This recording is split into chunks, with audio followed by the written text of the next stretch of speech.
Donostian Eusko Alkartasuneko eta 11 kargudun izandako 52 pertsonak iragarri dute Iñigo Urkulluren alde bozkatuko dutela datorren igandean. Jabetuta gaude, Eusko Alderdi Jeltzaleak eta alderdiaren hautagaia den Iñigo Urkulluk baizik ez dituztela ziurtatzen gure herriak etorkizuna irabazteko behar dituen gidaritza eta kudeaketarako gaitasuna.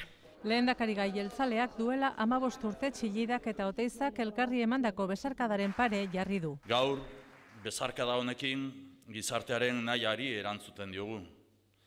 Egun, Euskal gizarteak batasuna eskatzen digu. Gipuzkoako mitin nagusian ere izan dira babesaren sinatzailetako batzuk. Bertan, Iñigo Urkulluk esan du, Bilduk Gipuzkoan programari gabe eta inposizioaren bitartez gobernatzen duela. Baina nork eskatu behar dizkie kontuak Gipuzkoak diren agintariei? Boto emaileek eskatu behar dizkiete kontuak. Progresisten botoa eskatu du Patxi Lopezek Gasteizen, bere jatorriaz harro Jaurlaritzara iritsi den lehen gobernu ezkertiarra izan delako, beste 4 urtez jarraitzeko babesa eskatu die. Nik argi azaltzen dut zer nahi dudan, argi esaten dut zer egin dudan eta zer egingo dudan. Urkullu jauna aldiz, beldurra sartzen ari da.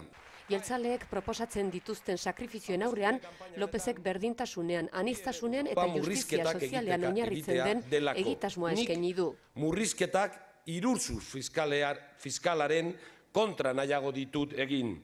Nahiago dut orain ordaintzen ez dutenei, ordaindu behar dutela esatea eta zerbitzu publikoak mantentzea. Mendizorrotzako kiroldegian alderdiko idazkari nagusia Alfredo Pérez Rubalcaba izan du alboan. Patxi Lopezek Jaurlaritzan egindako kudeaketa ona eta bakea Euskadira ekarri izana azpimarratu ditu. Nunca.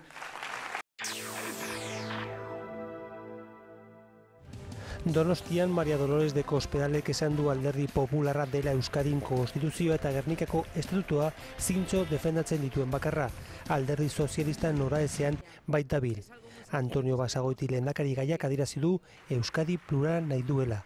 Gizarte anitza gara, guztion kemena eta lanari esker. Hasi den gizartea, Euskadiren aurrerapena bizkar eta beso askoren bitartez egindako lanaren frutua da. Basagoitiren esanetan Eusko Alderdi Jeltzaleak independentzia aldarrikatuko du eta horrela ezin izango dira herritar guztiak normal bizi Euskadin.